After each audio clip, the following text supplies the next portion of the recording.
Hello' guys, আপোনালোকৰ ABUB selection প্ৰচেছটো কেনেকৈ হয় আজি আপোনালোকক গোটেইটো মই আপোনালোকক জনাম। আপোনালোকৰ ABUB চিলেকশ্যন প্ৰচেছত টোটেল 7টা প্ৰচেছ হয়, মানে 7টা প্ৰচেছিং হৈ পিনে হয়। প্ৰথমটো হ'ল আপোনালোকৰ PST, দ্বিতীয়টো হ'ল PET আৰু 3 নম্বৰত হ'ল আপোনালোকৰ মেডিকেল।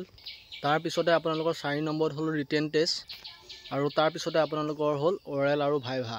আৰু আপোনালোকৰ সকলোতকৈ লাষ্টত থাকিব আপোনালোকৰ ফাইনেল মেৰিট লিষ্ট, যিখন লিষ্টত নাম ওলালে আপোনালোকৰ চাকৰি পাব।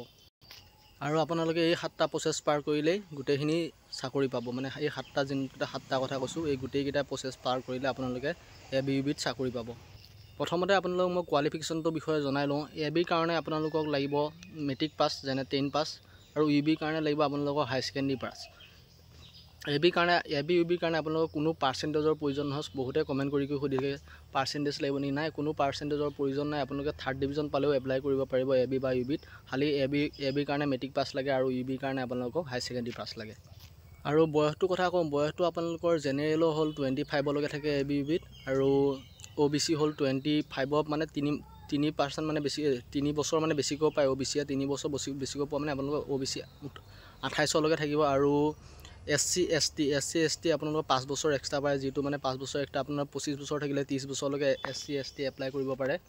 আৰু যদি হোমগাৰ্ড আৰু VDP চাৰ্টিফিকেট থাকিলে তেতিয়া আপোনালোকে 25 প্লাছ 3 বছৰ, মানে কি 28 বছৰলৈকে এপ্লাই কৰিব পাৰে হোমগাৰ্ড, আৰু যদি VDP চাৰ্টিফিকেট আপোনালোকৰ লগত আছে।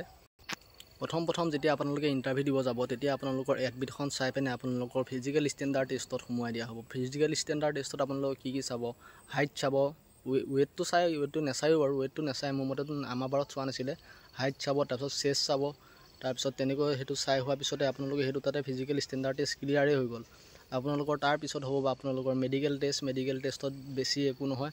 আপোনালোকৰ খালি চাই চকুটো বেছিকৈ চায়, তাৰ বাহিৰে আৰু চকুটো চাই, ভৰি দুখন কেতিয়াবা চাই, কিছুমানে চাই কিছুমানে নাচায়। মই কি কওঁ, মোৰ বাৰতো তেনেকুৱা ইমান হেৰি নাছিলে মেডিকেল টেষ্টত, ইমান মানে তেনেকুৱা ডাঙৰকৈ মেডিকেল টেষ্ট নাই, খালি জাষ্ট চকুটো চাইছে, চকুটো ভাল হ'লেই ভাল আছিলে, আৰু কালাৰ ব্লাইণ্ডনেছটো চাব দিছিলে, সেইখিনিয়ে আৰু মেডিকেল টেষ্টত চায়।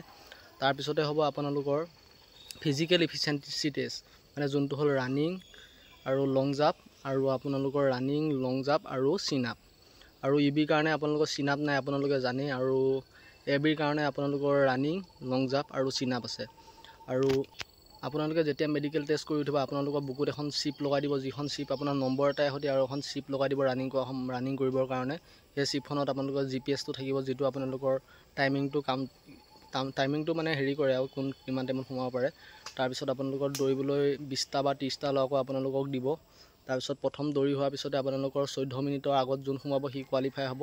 এক্সিলেণ্ট মাৰিব হ'লে 10 মিনিটত সোমাব লাগিব, আপোনালোকে জানে। আৰু যেনে তেনে টানি 14 মিনিটত সোমালে আপোনালোকৰ 10 মাৰ্ক পাব, আৰু তাতকৈ এক্সিলেণ্ট মাৰিব হ'লে 10 মিনিটৰ ভিতৰত সোমালে আপোনালোকে এক্সিলেণ্ট মাৰ্ক পাব। তাৰপিছত আপোনালোকৰ ছেকেণ্ড প্ৰচেছটো হ'ব আপোনালোকৰ লং জাম্পৰ প্ৰচেছ। লং জাম্প হ'ব আপোনালোকৰ ফিজিকেল ইফিচিয়েঞ্চি টেষ্টত আপোনালোকৰ লং জাম্প হ'ব। লং জাম্প আপোনালোকৰ 10 ফুট মাৰিলে আপোনালোকৰ যেনে তেনে কোৱালিফাই, আৰু যদি আপোনালোকে 16.5 ফুট মাৰে তেতিয়া আপোনালোকে ফুল মাৰ্ক পাব, 20ৰ ভিতৰত 20 পাব।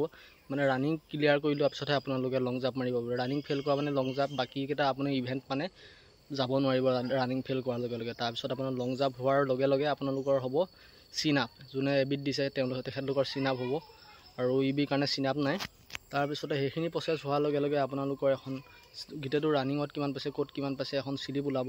শ্লিপ ওলোৱাৰ পিছত আপোনালোকৰ ডকুমেণ্টছ যিমানখিনি আছে, ডকুমেণ্টছ ভেৰিফিকেশ্যন হ'ব। ডকুমেণ্টছ ভেৰিফিকেশ্যন হৈ যোৱাৰ পিছত আপোনালোকৰ হাতত এখন কাগজ দিব, যিখনত আপোনালোকৰ ক'ত কিমান মাৰ্ক পাইছে, ক'ত কিমান কি পাইছে, এক্সট্ৰা কিমান পাইছে, সেয়া আপোনালোকৰ গোটেইখিনি মানে তাত উল্লেখ থাকিব। চ' সেইখিনিয়ে প্ৰচেছ, বেছি দীঘলীয়াকৈ ক'ব নোৱাৰোঁ, কাৰণ মই ইমানখিনি বনাবলৈ হ'লে মই কণ্টেণ্ট লিখিব লাগিব। মই কণ্টেণ্ট নিলিখোঁ, যিহেতু মই মুখেৰে কৈ দিওঁ, মই যিখিনি দেখিছোঁ বা কৰি আহিছোঁ মই সেইখিনি মুখেৰে কৈ দিওঁ, মোৰ ইমানখিনি কণ্টেণ্ট নাই। আৰু যোনখিনি মোৰ ছাবস্ক্ৰাইবাৰ সেইখিনিক কৈছোঁ, আপোনালোকে প্ৰিপেৰেশ্যন হাৰ্ড কৰি ৰাখক, বেলেগে নাপালেও মোৰ ছাবস্ক্ৰাইবাৰখিনিয়ে পাব লাগিব, আৰু মোক কমেণ্ট কৰি জনাব লাগিব, আৰু মোক মিঠাই খোৱাবই লাগিব আপোনালোকে। কিন্তু যোনে চাকৰি পায়, আৰু মোৰ ছাবস্ক্ৰাইবাৰে চাকৰি পালে মোক মিঠাই খোৱাবই লাগিব, মোৰতো বিশ্বাস আছে মোৰ ছাবস্ক্ৰাইবাৰে চাকৰি পালে মিঠাই খোৱাবই। চ' ভিডিঅ'টো ইমানখিনিতে শেষ কৰিলোঁ। মই যিখিনি জানো সেইখিনিয়ে ক'লোঁ। দীঘলীয়াকৈ বনাব হ'লে প্ৰচেছটো হ'ল, মই মানে কি বুলি কয়, আপোনালোকৰ কণ্টেণ্ট লিখিব লাগিব, আৰু মই লিখিব নোৱাৰোঁ, মানে লেখা নাই। মানে মোৰ এতিয়া ঘৰত আহিছোঁ, ইমান মানে বাধ্যতাৰ মাজতো মই বনাইছোঁ। ঘৰত থাকিলে মানে এইবিলাক ভিডিঅ' চিডিঅ' বনাই থাকিবলৈ মন নাযায়, ফুৰিব মন যায়, ক'ৰবাত ঘূৰিব মন যায়, জানেই আপোনালোকে ছুটীত আহিলে। চ' সেইকাৰণে যি কি নহওক, মোৰ ভিডিঅ'টো চাই কিবা অকণ হ'লেওতো সহায় হৈছে। যদি সহায় হৈছে ভিডিঅ'টোত লাইক মাৰিব, আৰু কমেণ্ট এটা কৰিব নাপাহৰিব, কাৰণ আপোনালোকৰ এটা কমেণ্টে মোক বহুতখিনি উৎসাহ যোগায়। So thank you so much watching my video.